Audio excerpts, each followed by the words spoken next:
Okay. Yang ni? Shape apa kita belajar tadi? Square.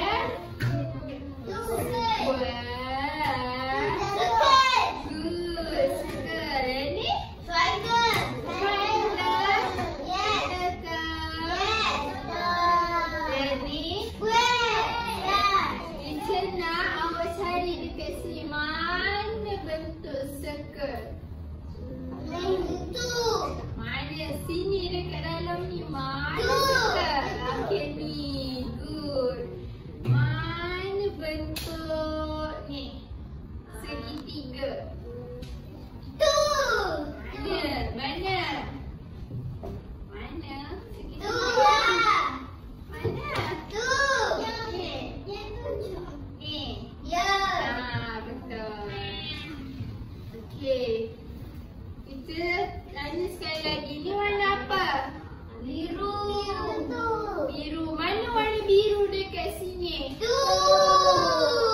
Ni. Okey. Yang ni warna apa? Hijau. Hijau macam mana warna hijau? Mana? Tu. Ni. Tu. Ni warna? Warna apa ni? Purple. Mana warna purple? Tu. Mana? Tu. Okay, last one. Warna apa? Orange. Orange. Mana orange? Tu. Mana? Yang black. Yang bintang. Matahari. Okay. Sekali lagi. Sebelum kita habiskan, kita nak guna bentuk apa? Rectangle. Ha? Rectangle. Yang ni? Square. Square. Yang ni? Triangle. Yang ni? Square. Betul ke? Betul. Mana circle? Ni. Tu. Betul ke ni? Betul. Ni. Okey. Mana segitiga? Ni. Betul. Ni segitiga? Salah. Tu. Okey. Segi empat tepat. Tu. Mana? Ni. Mana? Tunjuk.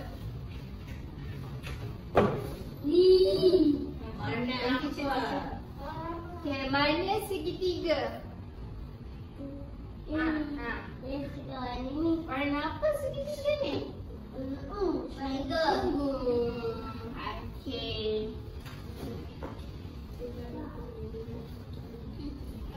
Kita nak ada berapa? 2 minit.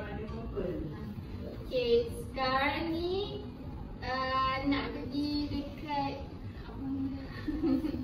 Okay, sekarang ni warna apa? Hijau. Yang ni? Ungu. Yang ni? Hijau merah. Purple. Yang ni?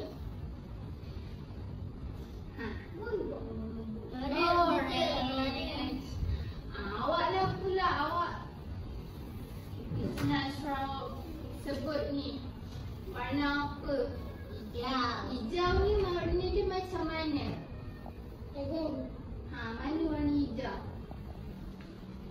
Tu. Awak pakai baju tu warna apa? Hijau. Hijau. Hijau.